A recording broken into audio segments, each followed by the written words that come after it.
ഈ ഞെളിയൻപറമ്പുണ്ടാകുന്നതും എറണാകുളത്ത് waste കത്തുന്നതുമൊക്കെ government ഏജൻസികളുടെ, അതായത് കോർപ്പറേറ്റ് തദ്ദേശ സ്വയംഭരണ സ്ഥാപനങ്ങളുടെ തെമ്മാടിത്തരം കൊണ്ടാണ്.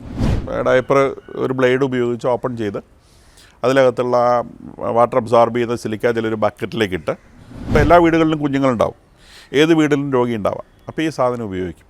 അപ്പോൾ ഇത് കളയുക എന്നുള്ളത്, ഡിസ്പോസ് ചെയ്യുക എന്നുള്ളത്, അതും എഗെയിൻ തദ്ദേശ സ്വയംഭരണ സ്ഥാപനത്തിൻ്റെ ചുമതലയാണ്. ഒരാൾ പൈസയ്ക്ക് വേസ്റ്റ് അവരുടെ വീട്ടിൽ നിന്ന് കളക്ട് ചെയ്തുകൊണ്ട് പോയി, ആ കളക്ട് ചെയ്ത ആളെ ഏതോ സമയത്ത് രാത്രി കൊണ്ട് ഇത് ഗവൺമെൻറ് കോമ്പൗണ്ടിലേക്ക് ഇറങ്ങും. ഗവൺമെൻറ് കോമ്പൗണ്ടിലുള്ള വളരെ ഉത്തരവാദിത്തപ്പെട്ട സുഹൃത്തുക്കൾ അതെടുത്ത് ഇപ്പുറത്തെ കോമ്പൗണ്ടിലേക്ക്.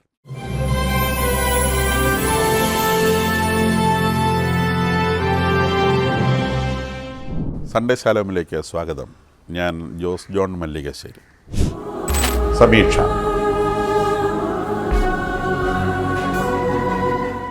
ഒരുപാട് പേര് ഫേസ് ചെയ്യാൻ സാധ്യതയുള്ളൊരു പ്രശ്നമാണ് ഞാൻ പറയാൻ പോകുന്നത്. നമ്മൾ ഈ സാനിറ്ററി നാപ്കിൻസ്, ഡയപ്പർ എന്നൊക്കെ പറയുന്ന സാധനം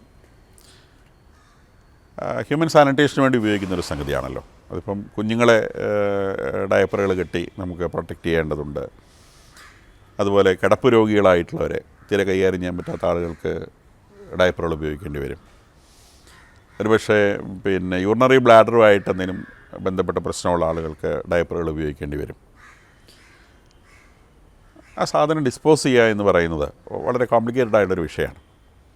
കാരണം ഇതിനകത്ത് ഉപയോഗിക്കുന്ന സിലിക്ക ജെൽ എന്ന് പറയുന്ന ഒരു സംഗതിയാണ്. അത് മണ്ണിൻ്റെ ഒരു ഫോം തന്നെയാണ്. മണൽ സൂപ്പർ ഹീറ്റ് ചെയ്ത് കഴിഞ്ഞാൽ സിലിക്കൺ ഡയോക്സൈഡ് എന്ന് പറയുന്നൊരു കോമ്പൗണ്ടായിട്ട് മാറും. അത് സിലിക്ക ജെൽ എന്ന് പറയും. അത് ഭയങ്കരമായിട്ട് ഹ്യൂമിഡിറ്റി അബ്സോർബ് ചെയ്യാൻ പറ്റുന്നൊരു സാധനമാണ്.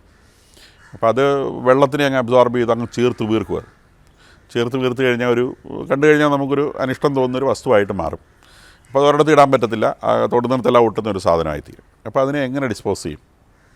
അപ്പോൾ ആദ്യം അതിനെ ഡിസ്പോസ് ചെയ്യുന്ന രീതി പറയാം. അത് ചെയ്യേണ്ടത് ശരിക്കും ഡയപ്പർ ഒരു ബ്ലേഡ് ഉപയോഗിച്ച് ഓപ്പൺ ചെയ്ത് അതിനകത്തുള്ള വാട്ടർ അബ്സോർബ് ചെയ്ത സിലിക്ക ജെൽ ഒരു ബക്കറ്റിലേക്ക് ഇട്ട്, അത് ഒരു 5-10 ലിറ്റർ വോളിയം ആവാം ബക്കറ്റിനകത്തേക്ക്. നമുക്കപ്പോൾ കുറേ അധികം ഡയപ്പറുകൾ ഇങ്ങനെ പൊട്ടിച്ച് ഇട്ട് കഴിഞ്ഞാൽ 5-10 ലിറ്റർ വരുമ്പോൾ അതിനകത്തേക്ക് ഏകദേശം ഒരു 1/2 കിലോ ഉപ്പ്,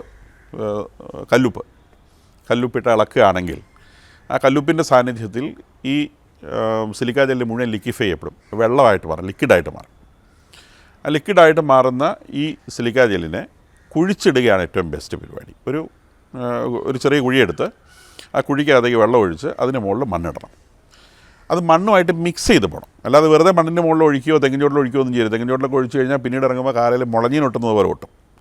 കാരണം ഇതിനകത്ത് ഉപ്പ് റിമൂവ് ചെയ്യപ്പെട്ട് പോകാനുള്ള മണ്ണിലേക്ക് ഇടുന്ന സമയത്ത് ഉപ്പ് പ്രിഫറൻഷ്യലായിട്ട് സോഡിയം ക്ലോറൈഡ് അതിൽ നിന്ന് അബ്സോർബ് ചെയ്ത് പോകും.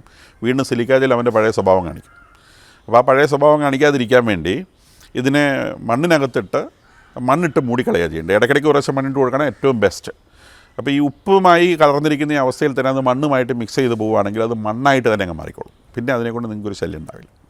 അതാണ് ഡിസ്പോസ് ചെയ്യാനുള്ള ഒന്നാമത്തെ മെത്തേഡ്. രണ്ടാമത്തെ മെത്തേഡ് അത് ഇൻസെൻറേറ്റ് ചെയ്യുക എന്നുള്ളതാണ്, കത്തിച്ച് കളയുക. ഇപ്പം ഞാൻ ഉപയോഗിക്കുന്ന ടെക്നിക്ക് അതാണ്. ഒരു ഓവൺ വാങ്ങിയത് ഭയങ്കര കോസ്റ്റ്ലി ആയിട്ടുള്ള സാധനമാണ്, 30,000 രൂപ അതിന് വിലയുണ്ട്. അപ്പോൾ അതിനകത്ത് ഓവണിനകത്ത് മടലോ ചകിരിയോ എന്തെങ്കിലും സാധനം കത്തിച്ച് ഇതിനെ ഈ നമ്മൾ അറേബ്യൻ ചിക്കനൊക്കെ ഉണ്ടാക്കുന്ന പോലെ ഒരു കോല കെട്ടിത്തൂക്കി ഈ തീക്കകത്തിട്ട് ഇങ്ങനെ അടിയിൽ നിന്ന് തീ കത്തിക്കും. അപ്പോൾ ഓവൻ്റെ അകത്തുനിന്ന് തീ ഇങ്ങനെ വരും. ഓവൻ്റെ ടോപ്പിൽ നമ്മളിത് വെച്ചിട്ടുണ്ടാവും. ഇതിങ്ങനെ ചൂടും കൊണ്ട് കത്തി അതിനകത്തേക്ക് വീഴും. അപ്പോൾ ഈ സിലിക്ക ജെൽ കത്തിപ്പോകുന്നില്ല, പക്ഷേ അതിനകത്തുള്ള വെള്ളം വേപ്പറൈസ് ചെയ്ത് പോവുകയും ഈ സിലിക്കൺ ഡയോക്സൈഡിൻ്റെ ക്രിസ്റ്റലൈൻ ഫോമിന് വ്യത്യാസം വരികയും ചെയ്യും. അങ്ങനെ ക്രിസ്റ്റലൈൻ ഫോമിന് വ്യത്യാസം വന്നു കഴിഞ്ഞാൽ പിന്നെ അത് മോയ്സ്ചർ അബ്സോർബ് ചെയ്യില്ല എന്ന് മാത്രമല്ല, അതിനെ കാലിൽ ഒട്ടിപ്പിടിക്കുന്ന സ്വഭാവം പോകും. അപ്പോൾ നമ്മൾ ഈ രീതിയിൽ അത് കത്തിക്കുകയാണെങ്കിൽ അത് ചാരമായിട്ട് തന്നെ മാറും, ആഷായിട്ട് തന്നെയാണ് കാണപ്പെടുക. അത് പിന്നെ തെങ്ങിൻ ചോട്ടിലിടുകയോ മണ്ണിലിടുകയോ എന്ത് ചെയ്താലും കുഴപ്പമില്ല. അപ്പോൾ ഈ 2 രീതിയിൽ ഇത് നമുക്ക് ഡിസ്പോസ് ചെയ്യാൻ സാധിക്കും. പക്ഷേ ആർക്കൊക്കെ ഇത് ഡിസ്പോസ് ചെയ്യാൻ സാധിക്കും? പറമ്പില്ലാത്തവരെ കൊണ്ട് ഇത് പറ്റില്ല, ഫ്ലാറ്റിൽ താമസിക്കുന്നവരെ കൊണ്ട് പറ്റില്ല. അപ്പം അത്യാവശ്യം കത്തിക്കാനുള്ള വുഡില്ലാത്തവർക്ക് പറ്റില്ല, കുഴിച്ചിടാൻ മണ്ണില്ലാത്തവർക്ക് പറ്റില്ല. പക്ഷേ എല്ലാ വീടുകളിലും കുഞ്ഞുങ്ങളുണ്ടാവും, ഏത് വീട്ടിലും രോഗി ഉണ്ടാവാം. അപ്പോൾ ഈ സാധനം ഉപയോഗിക്കും. അപ്പോൾ ഇത് കളയുക എന്നുള്ളത്, ഡിസ്പോസ് ചെയ്യുക എന്നുള്ളത്, അതും എഗെയിൻ തദ്ദേശ സ്വയംഭരണ സ്ഥാപനത്തിൻ്റെ ചുമതലയാണ്. വേസ്റ്റ് ഡിസ്പോസ് ചെയ്യുക എന്നുള്ള അവരുടെ ജോലിയാണ്. അതിനൊക്കെ വേണ്ടിയാണ് ഇവർ ടാക്സ് വാങ്ങിക്കുന്നത്. അപ്പോൾ സമയാസമയങ്ങളിൽ ഇത് കളക്ട് ചെയ്തുകൊണ്ട്, ഇപ്പോൾ കോഴിക്കോടാണെങ്കിൽ കോഴിക്കോട് കോർപ്പറേഷൻ ഈ സംഗതി കളക്ട് ചെയ്യുന്നില്ല, ബാക്കിയുള്ള വേസ്റ്റൊക്കെ അവർ കളക്ട് ചെയ്യും, ഈ ഒരു സാധനം അവർ കളക്ട് ചെയ്യില്ല. So what to do? ഇപ്പോൾ ഈ അടുത്ത ദിവസം എൻ്റെ ഈ പ്രദേശത്തുണ്ടായ ഒരു കാര്യമാണ് ഞാനിത് പറയാൻ എനിക്ക് പ്രകോപനമായി തരുന്നത്. ഇവിടെ അടുത്തൊരു വലിയ ഗവൺമെൻറ് കോമ്പൗണ്ടുണ്ട്. ആ ഗവൺമെൻറ് കോമ്പൗണ്ടിലേക്ക് ആരോ കുറേ വേസ്റ്റ് വലിച്ചെറിഞ്ഞു. അപ്പോൾ ആ കോമ്പൗണ്ടിലെ തൊഴിലാളികൾ, ആ കോമ്പൗണ്ട് വൃത്തിയാക്കുന്നവർ, അവർ ഗവൺമെൻറ് സ്റ്റാഫാണ്. അവരത് നേരെ എടുത്ത കോമ്പൗണ്ടിൻ്റെ മതിൽ വഴി ഞങ്ങളുടെ ഈ കോളനിയുടെ കോമ്പൗണ്ടിനകത്തേക്ക് വലിച്ചെറിഞ്ഞു. അപ്പോൾ അത് ഈ കോളനിയിൽപ്പെട്ട ഒരാളുടെ വീടിന് മുമ്പിലാണ് വന്ന് വീണത്. അദ്ദേഹം നേരെ കൊണ്ട് പോലീസ് സ്റ്റേഷനിൽ കേസ് കൊടുത്തു. അവർ വന്ന് പരിശോധിച്ചപ്പം ഈ പ്രദേശത്ത് തന്നെയുള്ള ഒരാളുടെ വീട്ടിലൊരു അഡ്രസ്സ് അതിൽ നിന്ന് കിട്ടി. അപ്പോൾ അവർ അവിടെ അന്വേഷിച്ച് ചെന്നു. അപ്പോൾ അദ്ദേഹം പറഞ്ഞു, ഇത് ഞാൻ അവിടെ കൊണ്ട് എറിഞ്ഞതല്ല, ഇത് ഇവിടുന്ന് വേസ്റ്റ് കളക്ട് ചെയ്യുന്ന ഒരാൾ, അത് കോർപ്പറേഷൻ്റെ ആളല്ല, വേറൊരാൾ പ്രൈവറ്റായിട്ട് വേസ്റ്റ് കളക്ട് ചെയ്യുന്ന ഒരാൾ ഇവിടുന്ന് കളക്ട് ചെയ്ത് പോയതാണ്.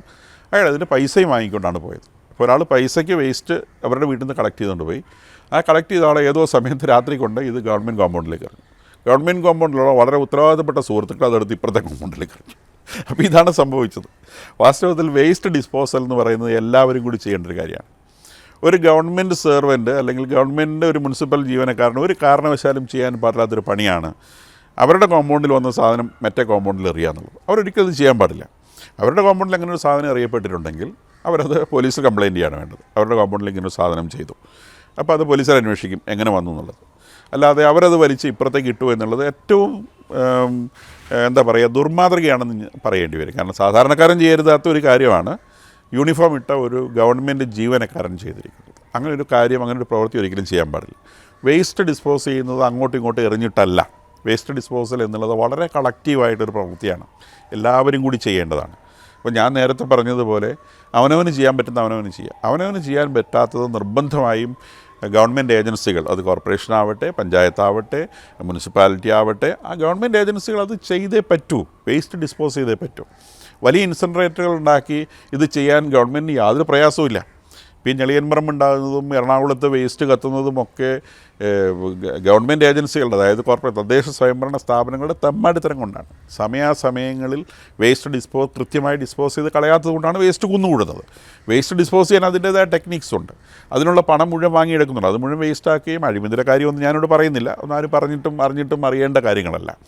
പക്ഷേ ഇങ്ങനത്തെ കാര്യങ്ങൾ ചെയ്യുമ്പോൾ സൊസൈറ്റിക്ക് ഇത് വലിയ ബുദ്ധിമുട്ടാണ് ഉണ്ടാക്കുന്നതെന്ന് നമ്മൾ മനസ്സിലാക്കണം. നമ്മൾ ഓരോ ഞെളിയൻ പറമ്പുകൾ സൃഷ്ടിക്കുമ്പോഴും നമുക്ക് തന്നെയും ഭാവി തലമുറയ്ക്കും ഇത് വലിയ ഭീഷണിയായി മാറുന്നുണ്ട്. അപ്പോൾ ഈ പറയുന്ന വേസ്റ്റ് പല വീടുകളിൽ നിന്നും ആളുകൾ എന്നോട് സ്വകാര്യമായിട്ട് പറഞ്ഞിട്ടുണ്ട്. അവർക്ക് ഈ കുഞ്ഞുങ്ങളുടെ വേസ്റ്റ് ഡിസ്പോസ് ചെയ്യാൻ അറിയാത്തത് കൊണ്ട് അവർ ഈ സാധനം ക്യാരി ബാഗുകളിലെടുത്ത് സൂപ്പർ മാർക്കറ്റുകളിൽ പോവുകയും അങ്ങനെ സൂപ്പർ മാർക്കറ്റുകളിലെ വേസ്റ്റ് ഡിസ്പോസൽ സ്ഥലങ്ങളിൽ അത് ഇട്ടിട്ട് പോരുകയും ചെയ്യുന്നു എന്ന് പറയുന്നവരുണ്ട്. പലരും ഇത് രാത്രികളിൽ ചാക്കിലാക്കി കൊണ്ടുപോയിട്ട് 10-20 കിലോ ഉള്ള സാധനം ഒരു തരത്തിലുള്ള ക്യാമറയും ഇല്ലാത്ത വഴിയരികിൽ ഗ്രാമപ്രദേശങ്ങളിലേക്ക് ഉപേക്ഷിച്ച് പോകുന്നവരുണ്ട്. അപ്പോൾ ഇത്തരം സാഹസിക പ്രവൃത്തികളിലേക്ക് ആളുകളെ എത്തിക്കുന്നത് വളരെ മോശമായൊരു സംഗതിയാണ്. അതിനുള്ള ഒരു പരിഹാരം കണ്ടെത്തിയേ പറ്റൂ. ഇപ്പോൾ ഗവൺമെൻറ് കണ്ടെത്തിയിട്ടുള്ള വേറൊരു സൂത്രമുണ്ട്. ഈ ഒരു ഡയപ്പറിൻ്റെ വില ഏകദേശം 10 മുതൽ 15 രൂപ വരെ വരും. ഈ ഡയപ്പർ വെള്ളം കുടിച്ചു കഴിഞ്ഞാൽ ഏകദേശം 1.5 കിലോ 2 കിലോ തൂക്കം വരും. ഇപ്പോൾ ഓരോരുത്തർ ഇവിടെ വന്ന് ഈ സാധനം എടുക്കാമെന്ന് പറഞ്ഞ് വരുന്നവർ പറയുന്നത് 1 കിലോയ്ക്ക് അവർക്ക് 40 രൂപ വെച്ച് കൊടുക്കണം എന്ന് പറഞ്ഞാൽ ഒരു ഡയപ്പർ ഡിസ്പോസ് ചെയ്യണമെങ്കിൽ 60 മുതൽ 80 രൂപ വരെയാണ് വാങ്ങിയ ഒരാൾ മുടക്കേണ്ടി വരിക. കാശുള്ളവർക്ക് ചെയ്യാൻ പറ്റുമായിരിക്കും. ഈ വാങ്ങിക്കൊണ്ട് പോകുന്നവന് ഇതെന്താ ചെയ്യുന്നതെന്നുള്ള അറിയാൻ പാടില്ല. അവനത് ഡിസ്പോസ് ചെയ്യാനുള്ള സംവിധാനം കാണില്ല. അവൻ മിക്കവാറും റോഡ് സൈഡിൽ കൊണ്ട് തട്ടും. അപ്പോൾ ഇവൻ 10 രൂപയ്ക്ക് വാങ്ങിയ സാധനം അത് ഉപയോഗിച്ച ശേഷം 80 രൂപയ്ക്ക് വിൽക്കേണ്ട അവസ്ഥയാണ്. ഇത് സാനിറ്റേഷന് വേണ്ടി ഉപയോഗിക്കുന്നതാണ്, അതായത് രോഗികൾക്ക് വേണ്ടി, കുഞ്ഞുങ്ങൾക്ക് വേണ്ടി ഉപയോഗിക്കുന്നതാണ്. അത് ഗവൺമെൻറ് ചുമതലയാണ്, പ്രാഥമിക ചുമതലയാണ്. പൊതുജനാരോഗ്യം എന്നുള്ളത് ഗവൺമെൻറ് പ്രാഥമിക ചുമതലയാണ്. ഇത് പൊതുജന ആരോഗ്യവുമായി ബന്ധപ്പെട്ട വിഷയമാണ്. അപ്പോൾ അതുകൊണ്ട് ഇത് എല്ലാവരുടെയും സത്വര ശ്രദ്ധയിൽ വരട്ടെ എന്ന് വിചാരിച്ച് ഒരു പ്രോഗ്രാം ചെയ്തതാണ്.